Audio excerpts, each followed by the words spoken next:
जय हिंद। नमस्कार साथियों, आप सभी का स्वागत है। तो आइए आज हम खास टॉपिक पे चर्चा करने वाले हैं, जो हम मान कैसे निकालेंगे। जैसे साइन 30 डिग्री का मान, sine square 30 degree, cos square का 30 डिग्री, इसका मान हम निकालना आपको सिखा दिए हैं।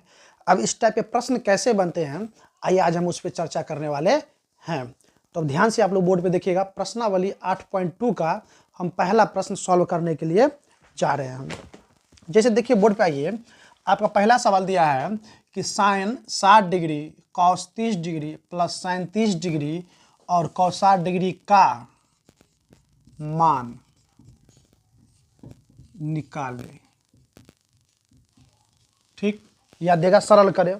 आपको प्रश्न में कुछ भी दे सकता है, मान निकाले, हल कीजिए, सरल कीजिए। ठीक है, तो आपको इससे पिछले क्लास में हमने मान निकाला आपको सिखाया है कि साइन 60 डिग्री का। आप ही बताइए, आपको पढ़ा चुके हैं कि साइन 60 डिग्री का मान कितना होता है, √3 अब बाई 2। यहाँ कुछ नहीं तो गुना का चिन्ह है, गुना। कॉस 30 का मान भी आपको बता दिए हैं, निकालना सिखा दिए हैं, √3/2 प्लस साइन 30 का मान कितना होता है, 1/2 और गुने कॉस 60 का भी मान कितना होता है, 1/2। हम इससे पिछला क्लास में इस पर चर्चा कर चुके हैं। तो बताइए, √3 को √3 से करेंगे गुना तो कितना होगा, 3 होगा, और 2 को 2 से करेंगे तो कितना होगा, 4 होगा। फिर 1 को 1 से करेंगे तो 1 होगा, और 2 को 2 से करेंगे तो कितना होगा, 4 होगा। तो बताइए, 4 का एलसीएम निकाल लेंगे तो 4 होगा।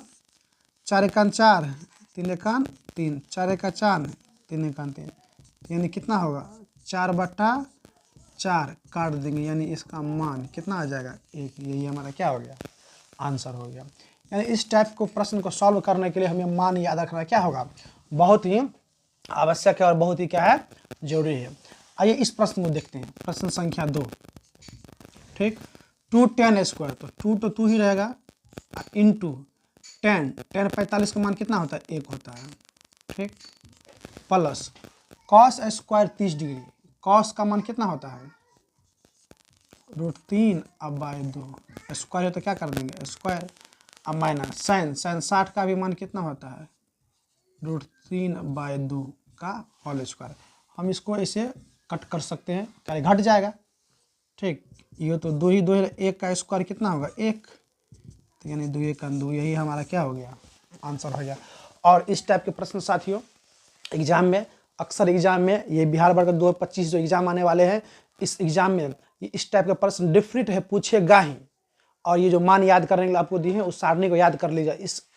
इसको और सारणी को अगर आप सॉल्व कर लेते हैं तो 5 नंबर का प्रश्न आप आराम से क्या कर सकते हैं, एग्जाम में बना सकते हैं। तो आप ध्यान से इस प्रश्न को देखिए और सीखिए।